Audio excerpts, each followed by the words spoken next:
నిరసనగా మరి కాంగ్రెస్ పార్టీ పిలుపు మేరకు ఈరోజు మేడ్చల్ నియోజకవర్గంలో ఉన్నటువంటి పెట్రోల్ బంక్ వద్ద మరి కేఎల్ఆర్ గారు మరి ఇక్కడ మరి ధర్నా నిర్వహిస్తున్నారు. వారిని తెలుసుకుందాం.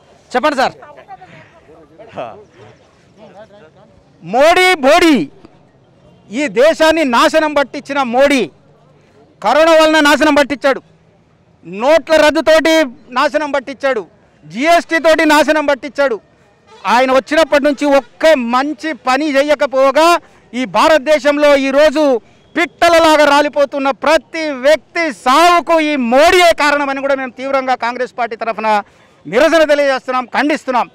అదేవిధంగా గడ్డం దియ్యి సూటిడువు నిజంగా ఏం జరుగుతుందో, ప్రజలకు ఏ ఘోరమైన పరిస్థితి ఉందో వినవలసిందిగా, దానికి అనుగుణంగా చర్యలు తీసుకోవాల్సిందిగా మేము కోరుతున్నాం.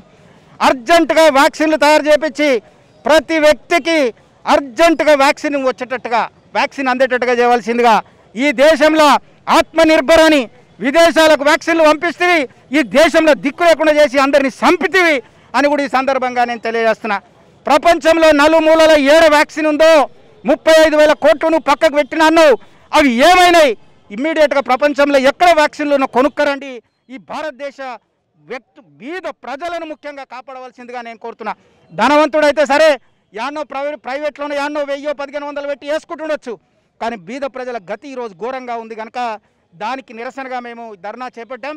అదేవిధంగా డీజిల్ రేట్లు పెంచడం వలన, పెట్రోల్ రేట్లు పెంచడం వలన వ్యవసాయదారుడు ట్రాక్టర్ నడిపించలేక ఎడ్లుతోటి నడిపించాల్సిన పరిస్థితి, స్కూటర్ మీద తిరిగేటోడు సైకిల్, కారు తిరిగేటోడు నడిచిపోయే పరిస్థితికి దిగజార్చిండు ఈ మోడీ మరియు కేసీఆర్. ఈయన 30 మీద చిల్లర ప్రతి లీటర్కు ట్యాక్సు, ఆయన 30 మీద చిల్లర ట్యాక్స్. కేంద్ర ప్రభుత్వం 30 రూపాయల మీద చిల్లర ఉన్న రేట్ని 100 రూపాయలకు అమ్ముతున్నారు. వీళ్ళిద్దరు కలిసి దోపిడీ చేస్తున్నారు, అందరి కష్టాలకు కారణమైనరు.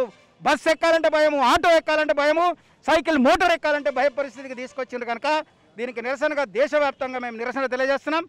బుద్ధి వస్తుందని అనుకుంటున్నాం. మొన్నటి వరకు మీరే రాష్ట్రాలే కొనుక్కోవాలి అన్నదల్లా మేము నిరసన తెలియజేస్తే ఇప్పుడు నేనే కొనిస్తా అంటున్నాడు.